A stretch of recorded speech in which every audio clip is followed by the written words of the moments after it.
In the event that you follow space news and rocket dispatches, a term you'll frequently hear utilized is send-off window. It alludes to the period during which a send-off can happen, ordinarily between a couple of days and half a month in length. There are a ton of variables that go into deciding when it's feasible to send off a rocket, so organizations like NASA use send-off windows to give direction on when a great opportunity to send off is. The specific send-off window for some random mission will rely upon where a rocket is sending off towards. Going to the Worldwide Space Station, for instance, is somewhat simple as the station sits in low Earth circle and is nearby. That is the reason missions to the space station are moderately simple to plan. Going to Mars, in any case, is more confounded business. Consider how Mars circles the Sun. To send a rocket to Mars effectively, and without burning through a lot of cash, you need to send off it when the two planets are at their nearest to one another. This occurs around once like clockwork, since 1 year on Mars is a piece under 2 years on the planet.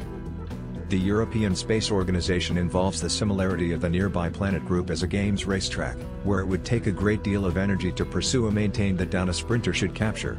Assuming you stroll across the focal point of the track, all things considered, you could block the sprinter on the opposite side significantly more effectively. Hence, Mars missions should be sent off during a brief time frame when the planets are nearest, which is the reason you get gatherings of missions all starting around a similar time, like in the late spring of 2020, when the NASA Persistence Meanderer, the UAE Trust mission, and the Chinese Tianwen-1 mission all set off to Mars around a similar time.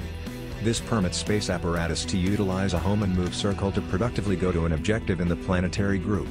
The send-offs need to occur brilliantly to pass on the planet and travel to their objective similarly as the objective arrives at a similar position.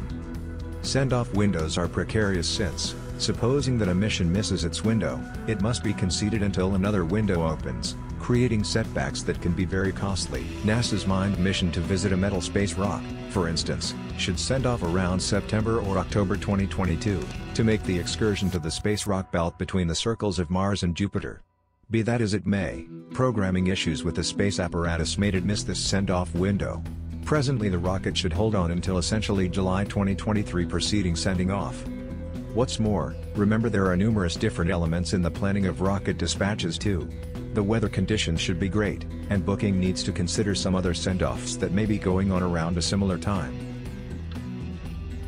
NASA has of late shared understanding into how its send-off window planning functions for the principal Artemis mission, which will send an uncrewed space apparatus into space around the Moon.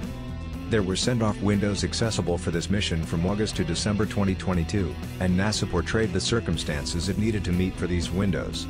These send-off periods represent the complex orbital mechanics engaged with sending off on an exact direction toward the Moon while the Earth is turning on its hub and the Moon is circling Earth every month in its lunar cycle, NASA composes. This outcomes in an example of roughly 14 days of send-off valuable open doors, trailed by about 14 days without send-off potential open doors. The send-off time frames are resolved not just by where you are attempting to send the rocket to for this situation, the Moon, yet additionally by the sort of circle and infusion that is arranged.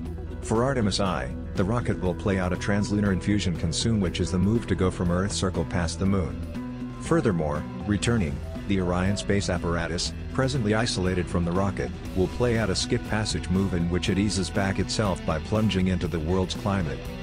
The send-off time frames need to take into account these specific moves, as well as extra worries like guaranteeing the rocket gets sufficient daylight to keep its sunlight-powered chargers gathering energy, and that there is sufficient light for faculty to securely gather the space apparatus from the sea when it sprinkles down.